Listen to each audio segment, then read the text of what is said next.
আসসালামুআলাইকুম, কেমন আছেন সবাই? আশা করি সবাই ভালো আছেন। तो गाइस, रोहिंग्या हो गए इशू को लेकर बांग्लादेश पहले ही परेशान, बिल्कुल। और रेफ्यूजीज के तौर पर वो बांग्लादेश में पनाह गजीर हैं। बिल्कुल। और बांग्लादेश के यार एक चीज़ है कि माउंटेन्स हो गए, ट्रीज वगैरह मतलब हो गए। ट्रीज, जंगल, हर चीज़ जो है वो अगर म्यांमार तबाह कर रहा है, उनकी वजह से तबाह हो रहा है, तो ये सिर्फ बांग्लादेश का इशू नहीं है, बिल्कुल ये एक वर्ल्ड इशू है। डेफिनेटली वर्ल्ड इशू है। और इस पे अब रोहिंग्या जो है, अब म्यांमार तो शुरू से ही अपना पंगे लेने की आदत पड़ गई है बांग्लादेश के साथ। लेकिन बांग्लादेश आर्मी ने भी तो मुंह तोड़ जवाब दिया है ना। डेफिनेटली मुंह तोड़ जवाब दिया। बट ये है कि अब वो रोहिंग्या के मुसलमान भी तो सामने आ रहे हैं ना। हाँ, ठीक है। लेकिन ये है कि उनका इशू तो रहा है भाई कि बांग्लादेश ने बड़ा फेस किया है और उनके एक्सपेंसेस उठाए हैं, उनको वहां पर रखने के लिए अलग से हमने देखा था वीडियो के रोहिंग्याज के लिए अलग से क्वार्टर शेल्टर्स उनको प्रोवाइड करना। मतलब बांग्लादेश में पहले ही पॉपुलेशन बहुत ज्यादा है, फिर ऊपर से रेफ्यूजीज जो हैं उनका भी मतलब उठाना, और म्यांमार को आ गया सामने, बोझ उनका भी आ गया है। बिल्कुल, और म्यांमार को भी मुंह तोड़ जवाब देना। अभी बांग्लादेश की अगर करंट सिचुएशन देखें तो जैसे वहाँ पर हालात रहे हैं वो भी सबके सामने है, कोई चीज छुपी हुई नहीं। रिसेंटली उन्होंने म्यांमार के अपना 10 से 15 जो है लोग वो घुसपैठिए वो बांग्लादेश से पकड़े हैं। ठीक है, वो आ गए थे। पहले ये है कि वीडियो देख लेते हैं। सनात खान का वीडियो है जी हमारे पास, उसके बाद फिर जो है बात करते हैं। और उनका मतलब जो वीडियो है उसका टाइटल ऐसा है कि ये जो फैसला है ये किसकी फेवर में है, किसके मुफाद में है, और फौज मुंह तोड़ जवाब चाहती है कि फौज जो है वो उनको मुंह तोड़ जवाब देना चाहती है बांग्लादेश की। तो पहले वीडियो देखते हैं, वीडियो की तरफ चलते हैं। আসসালামু আলাইকুম বন্ধুরা, আশা করি সবাই সুস্থ আছেন। বিষয়টা হলো যে কেউ নিজের ব্যক্তিগত ইমেজের সুরক্ষার জন্য বা আরও সুস্পষ্টভাবে বলতে ব্যক্তিগত ইমেজকে আরও সুসংহিত এবং পরিষ্কার করার জন্য এমন সিদ্ধান্ত নিল নিজস্ব পয়েন্ট অফ ভিউ থেকে, যেটা একটি দেশের রাষ্ট্রীয় নিরাপত্তার জন্য বড় ঝুঁকি তৈরি করবে, তাহলে সেই সিদ্ধান্তের বিরুদ্ধে আওয়াজ তোলা বাংলাদেশের প্রতিটি নাগরিকের একান্ত কর্তব্য। দেখুন, আমাদের জাতীয় নিরাপত্তা ব্যবস্থা বর্তমানে অনেকটাই যে দুর্বল হয়ে পড়েছে এবং আমাদের হাতের শক্ত মুঠি থেকে কিছুটা বেরিয়ে গেছে সেটা কিন্তু পরিষ্কার। পার্বত্য চট্টগ্রামের ভেতর আমরা এখন আমাদের মূল ভূখণ্ডের যে মানুষ রয়েছেন তাদের যেতে দিচ্ছি না। কেন যেতে দিচ্ছি না? কারণ সেখানকার নিরাপত্তাজনিত সমস্যা রয়েছে, আমরা কিন্তু সেটা কন্ট্রোল করতে পারছি না। এখন যদিও শুনতে এটা স্বাভাবিক বিষয়, তবে যদি আপনি হিসাব করেন ভূখণ্ডের দিক থেকে, তাহলে বাংলাদেশের প্রায় 4 ভাগের 1 ভাগ ভূখণ্ডই এই পার্বত্য চট্টগ্রাম এলাকা, যেখানে কিন্তু আমরা এখন সাধারণ মানুষের আমাদের মূল ভূখণ্ড থেকে প্রবেশ করাতে পারছি না। কারণ পার্বত্য চট্টগ্রাম থেকে যদি আমরা নিচের দিকে আসি, কক্সবাজারের দিকে, টেকনাফের দিকে, সেখানকার অবস্থাও কিন্তু ভালো নয়। মায়ানমার নৌবাহিনীর যুদ্ধ জাহাজ এসে আমাদের জেলেদের উপর গুলি করছে এবং জেলেদের ধরে নিয়ে যাচ্ছে, আরকান আর্মিও ধরে নিয়ে যাচ্ছে। অপর দিকে সেই এলাকার ভেতর পুরো এলাকায় আমাদের স্থানীয় যে সকল জনগণ রয়েছেন তারাই কিন্তু এখন সংখ্যালঘুতে পরিণত হতে যাচ্ছেন। আমাদের ওই পুরো অঞ্চলটি আমাদের হাতছাড়া হওয়ার যে মাস্টার প্ল্যান সেটাই কিন্তু বাস্তবায়ন হয়তো হতে যাচ্ছে। স্ক্রিনে বর্তমানে আপনারা যে ছবিটি দেখছেন এটি বাংলাদেশ থেকে গতকালকে তোলা ছবি। এখানে আমাদের যিনি পররাষ্ট্র উপদেষ্টা রয়েছেন জনাব তৌহিদ হোসেন মায়ানমারের যিনি বাংলাদেশে নিযুক্ত রাষ্ট্রদূত রয়েছেন তার সঙ্গে বৈঠক করছেন। মায়ানমারের রাষ্ট্রদূতের সঙ্গে এই দ্বিপাক্ষিক বৈঠকে বাংলাদেশ বহু প্রতিবাদ জানিয়েছে এবং বহু কিছু নিয়ে আলোচনা করেছে। বিশেষ করে সীমান্তে বর্তমানে যে পরিস্থিতিগুলো হচ্ছে সেই বিষয় নিয়ে আলোচনা হচ্ছে। তবে সব থেকে গুরুত্বপূর্ণ, এই বৈঠকে আমাদের পররাষ্ট্র উপদেষ্টা মায়ানমারের রাষ্ট্রদূতকে এমন একটি তথ্য দিয়েছেন যেই তথ্য দেখার পর আমি সহ বহু ভূরাজনৈতিক বিশেষজ্ঞই কিন্তু অবাক হয়ে গেছেন যে গোপনে গোপনে এত বড় জিনিস ঘটে গেল, অথচ বাংলাদেশের অন্তর্বর্তী সরকার এই বিষয়ে আমাদের কিছু জানালোও না, বা বাংলাদেশের সংবাদ মাধ্যমগুলো এই বিষয়ে জরুরি কোনো রিপোর্ট করলো না, একেবারে নীরব থাকলো। বন্ধুরা, আপনারা জানলে হয়তো অবাক হবেন, আমাদের পররাষ্ট্র উপদেষ্টা মায়ানমারের রাষ্ট্রদূতের সঙ্গে বৈঠকে নিজে এই তথ্য দিয়েছেন যে গত 1 মাসে মায়ানমার থেকে নতুন করে 40,000-এর বেশি রোহিঙ্গা অনুপ্রবেশ করেছে, বাংলাদেশে প্রবেশ করে ফেলেছে। 40,000 রোহিঙ্গা মাত্র 30 দিনে প্রবেশ করেছে, যেটা গত 5 বছরে 4,000-ও কিন্তু নতুন করে প্রবেশ করেনি। দেখুন, অত্যন্ত গুরুত্বপূর্ণ একটা বিষয়, 40,000 রোহিঙ্গা নতুন করে প্রবেশ করেছে এবং আরও 2 লাখ সীমান্ত অপেক্ষা করছে। অত্যন্ত গুরুত্বপূর্ণ এই বিষয়টিকে কেন্দ্র করে বাংলাদেশের প্রথম সারির সংবাদ মাধ্যমগুলো মুহূর্তে কোনো ধরনের হাক ডাক নেই, কোনো ধরনের গুরুত্বপূর্ণ কিন্তু সরজমিনের রিপোর্ট নেই যে আসলে কি হচ্ছে। 40,000 রোহিঙ্গা তো আর সহজে প্রবেশ করেনি, সীমান্ত দিয়েই প্রকাশ্যে প্রবেশ করেছে। কি করে প্রবেশ করলো তারা? দেখুন, আমি জানি এই বড় ঘটনার কারণে বাংলাদেশের যে স্থানীয়ভাবে বর্ডার গার্ড বিজিবির সদস্যরা রয়েছে তাদের উপরে কিন্তু সমালোচনার তীর যাবে যে তাদের চোখ ফাঁকি দিয়ে এইভাবে এই ঘটনাটা আসলে কি করে হলো। দেখুন, মূল বিষয়টা হলো তাদের দোষ দিয়ে লাভ নেই, কারণ তাদের যদি শক্ত নির্দেশনা থাকতো যে প্রতিহত করো, প্রবেশ করতে দেবে না, তাহলে কেউ প্রবেশ করতে পারতো না। একেবারে উচ্চ পর্যায় থেকে নিজের ইমেজ রক্ষা করার জন্যই কিন্তু গোপনে অর্ডার দেওয়া হয়েছে যে প্রবেশ করতে দাও, কোনো ধরনের বাধা দেবে না। 10,000 20,000 নয়, যদি 2-3 লক্ষ প্রবেশ করে কোনো সমস্যা নেই, সবাইকে সাদরে গ্রহণ করো। বাংলাদেশের একেবারে চেইন অফ কমান্ডার যে উপর পর্যায়ে রয়েছে, যারা এখন হর্তাকর্তা, তারাই কিন্তু এই সিদ্ধান্ত দিয়েছেন। দেখুন, কোনো আন্দাজের উপর খবর নয়, পরিষ্কারভাবেই কিন্তু আমেরিকার বিখ্যাত সংবাদ মাধ্যম ভয়েস অফ আমেরিকাকে দেওয়া একান্ত সাক্ষাৎকারে আমাদের বর্তমান যিনি প্রধান উপদেষ্টা রয়েছেন ডক্টর মোহাম্মদ ইউনূস, তিনি প্রকাশ্যেই এই কথাই স্টেটমেন্ট দিয়েছেন যে রোহিঙ্গারা যদি আসতে চায় তাদের আমরা গ্রহণ করব, কোনো ধরনের বাধা দেব না, যত আসতে চায় তাদের সবাইকে আমরা গ্রহণ করব।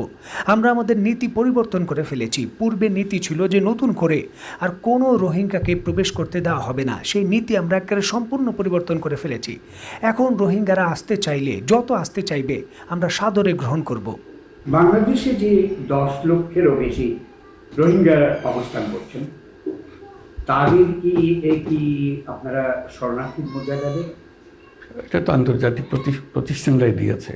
ইউএনএইচসিআর তো সেখানে কাজ করছে বহুদিন ধরে, কাজে শরণার্থী হিসেবেই তো তারা আছে, যারা আমাদের দেশের নাগরিক তো না, কাজে স্বীকৃতভাবে, আন্তর্জাতিকভাবে স্বীকৃতভাবে আছে। শরণার্থী ঠিক তাদেরকে মানে না হলে তো ইউএনএইচসিআর যেতে পারতো না যদি শরণার্থী না হয়। সাম্প্রতিক সময়ে আবার কিছু রোহিঙ্গা বাংলাদেশে আশ্রয় প্রার্থী হিসেবে প্রবেশ করেছে এবং অনুমান করা হচ্ছে আরও রোহিঙ্গা বাংলাদেশে প্রবেশ করতে পারে। তো নতুন করে যদি আরও রোহিঙ্গা বাংলাদেশে প্রবেশ করে, তাহলে তাদের ব্যাপারে কী সিদ্ধান্ত নেবেন? এটা আন্তর্জাতিক আইন আছে, সেটা তারা যদি আসতে চায় আমাদের আসতে দেব, আমরা তাদের গ্রহণ করব। তারপরে যা যা করতে হয় আন্তর্জাতিক কমিউনিটি আছে, এটা আমাদের একার সমস্যা, এটা সারা পৃথিবীর একটা দায়িত্ব।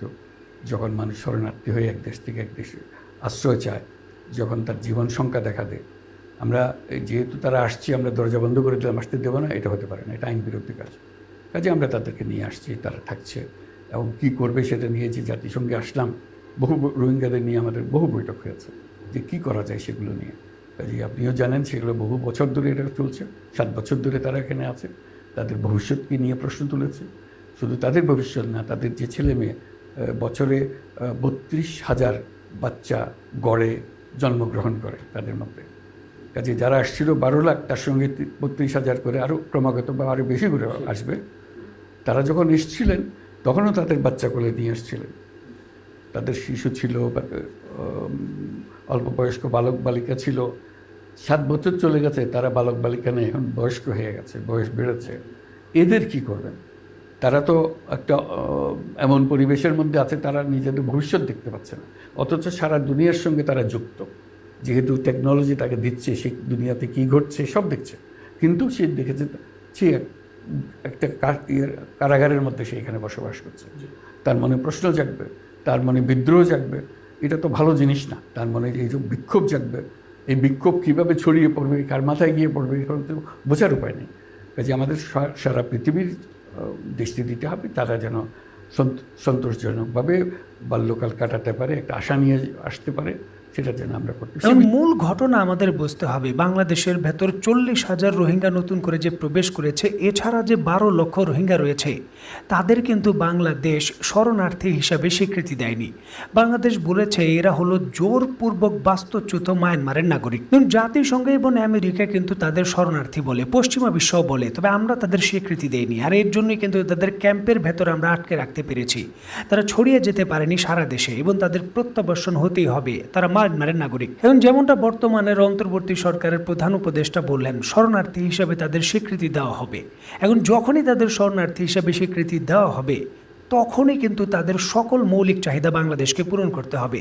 খাওয়া খাদ্য থেকে শুরু করে চিকিৎসা নিশ্চিত করা, এমনকি তাদের কোনো ধরনের বাধা দেওয়া যাবে না, ক্যাম্পের ভেতর তাদের রাখা যাবে না। তারা চাইলে ঢাকায়ও আসতে পারবেন, ব্যবসা বাণিজ্য করতে পারবেন, সকল কাজ তারা করতে পারবেন। এমনকি তারা যদি বিদেশ যেতে চায়, বাংলাদেশকে রোহিঙ্গাদের পাসপোর্টও দিতে হবে।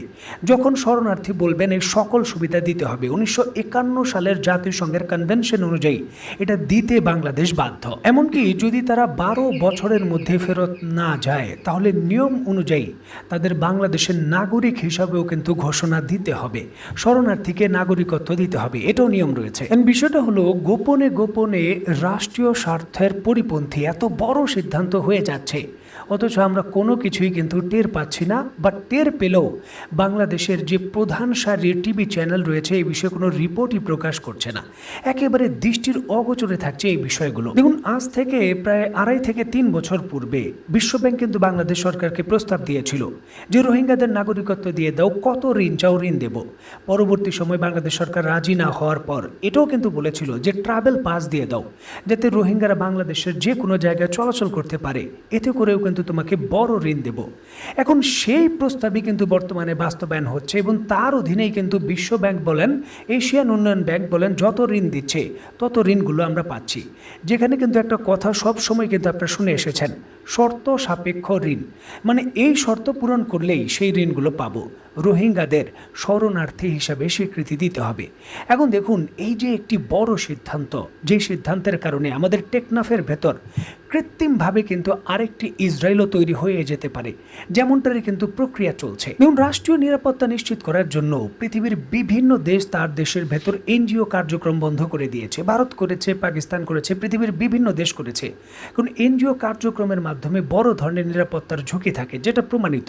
পৃথিবীর বিভিন্ন দেশ নিজের নিরাপত্তা নিশ্চিত করার জন্য যখন এনজিও নিষিদ্ধ করছে, তখন বাংলাদেশের জন্য কিন্তু বড় চমক যে আমাদের দেশের রাষ্ট্রভারের সিদ্ধান্ত এনজিও সরকারই নিচ্ছে। সুতরাং অবাক হওয়ার অনেক কিছুই আছে এবং ইনশাআল্লাহ আরও অবাক হয়তো আমরা হতে পারবো। তো বন্ধুরা, অত্যন্ত গুরুত্বপূর্ণ এই বিষয়টিকে কেন্দ্র করে আপনি কি মনে করছেন যে রোহিঙ্গাদের শরণার্থীর স্বীকৃতি কি দেওয়া উচিত? এই বিষয়ে আপনার কি মন্তব্য তা অবশ্যই কমেন্ট বক্সে লিখবেন। তো বন্ধুরা, আজকের মতো বিদায়, নতুন কোনো ভিডিও নিয়ে আবার দেখা হবে। ओके, अच्छा यार, 40,000 रोहिंग्या और आया ना, मतलब एंट्री हो या नहीं। और बाकी ये कि जैसे उन्होंने बोला कि एनजीओज जो है उनको भी देखना चाहिए इस तरफ इस हालात को। खाली बांग्लादेश ने तो मतलब अब सारी रिस्पॉन्सिबिलिटी नहीं ना उनकी उठानी। नहीं, अब यहाँ पे क्वेश्चन मार्क ये आता है कि यार इन सब के पीछे है कौन है? एक्चुअली म्यांमार है ना, पीछे म्यांमार है। मुझे लगता है कि म्यांमार ये चाहता है कि रोहिंग्या के पीपल्स, रोहिंग्या मुस्लिम जितने भी हैं वो सारे उधर से निकल जाएं, उनको तंग कर रहे हैं, उनको तंग कर रहे हैं, ताकि या तो इसी वजह से उन्होंने फौज ने भी अब कह दिया, आर्मी ने भी कह दिया कि भाई अब जो भी करना है एक फैसला हमें दे, हम उनका मुंह तोड़ उसको जवाब देंगे। अब बार बार उनकी छेड़खानी वो नहीं। अब ये है कि म्यांमार जो है वो बॉर्डर शेयर करता है बांग्लादेश के साथ, तो रोहिंग्या को जब वहाँ पे तंग किया जाता है, टॉर्चर किया जाता है, तो वो निकल कर बांग्लादेश में आ जाते हैं। बांग्लादेश में पहले पॉपुलेशन प्रॉब्लम है। अब म्यांमार को ये है ना, म्यांमार को पता है कि अगर हम फाइट करेंगे ना बांग्लादेश के साथ तो हम जीत नहीं पाएंगे, ठीक है। इस वजह से उन्होंने कहा कि जो रोहिंग्या के मुसलमान है ना, इनको तंग करना शुरू कर दो, ये डेफिनेटली उधर जाएंगे। बट ये है कि डॉक्टर मोहम्मद यूनुस के दौर में BR जो बांग्लादेश बॉर्डर गार्ड है, ठीक है, उसको फ्री हैंड दिया हुआ है। कोई भी मसला मसाइल हो ना, तो आप लोगों मेरे पूछने की इजाजत नहीं मुझसे लेनी है, आप लोगों ने ऑन द एक्शन करना है, यहाँ पे जो ना ऑन द स्पॉट करना है, रिस्पॉन्ड कर देना है। तो डायरेक्टली तो म्यांमार नहीं सोच सकता कभी। बिल्कुल वो छेड़खानी करता है, क्योंकि पीछे से आप हिस्ट्री भी उठा के देख लो ना, म्यांमार शुरू से ही उसके छेड़खानी बांग्लादेश के साथ करता आ रहा है, ठीक है। बट ये है कि अब मुंह तोड़ जवाब देने की अपना सलाहियत जो है ना बांग्लादेश में है। लेकिन अभी मेरा नहीं ख्याल कि बांग्लादेश को इस मामले में कूदना चाहिए, क्योंकि अभी रिसेंटली उनकी वो पोजीशन जो है क्राइसिस से निकल रहा है, अभी मतलब क्राइसिस आए हैं, तो और अभी दोबारा सस्टेन होगा फिर उसके बाद जो है अभी। लेकिन फिलहाल जो है, ये भी है ना, लेकिन ये कि इशू तो है ना, इशू तो है, ये भी जो है ना कि एकदम चुप करके भी तो नहीं ना बैठा जा सकता, ठीक है, चुप करके बैठ जाएंगे तो दुश्मन हावी हो जाएगा। बताया कि वो वहाँ के माउंटेन्स और वहाँ के एनवायरनमेंट और जंगलात मतलब वहाँ पे बहुत नुकसान पहुँचा रहे हैं, इसकी वजह से काफी ज्यादा नुकसान हो रहा है। जब इतने 40,000 अगर बंदा आकर आपके जंगल को बैठेगा वहाँ पर, ज़ाहिर है उसको काटेगा, आग भी लगाएगा, लकड़ियाँ भी जलाएगा, हर चीज होगी, तो डेफिनेटली जो माहौल है वहाँ का एनवायरनमेंट वो खराब होगा।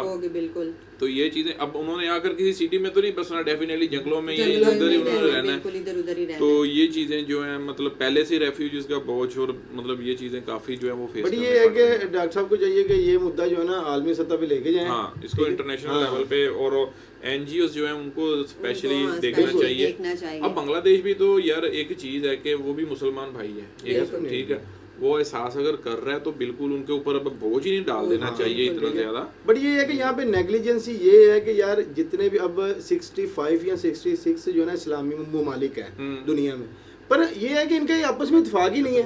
अगर इत्तेफाक हो तो टेंशन ही की बात कोई नहीं है यार, एक आवाज दो तो समझ लो आपको पता है कि 65 या 66 मुल्क जो है हमारे साथ है, यूनिटी होगी तो फिर काम बनेगा, उसके अलावा नहीं बन सकता। चलें जी, आते हैं आप नेक्स्ट वीडियो में, रखें अपना ख्याल, गुड बाय, अल्लाह हाफिज़, शुस्त थाकुन।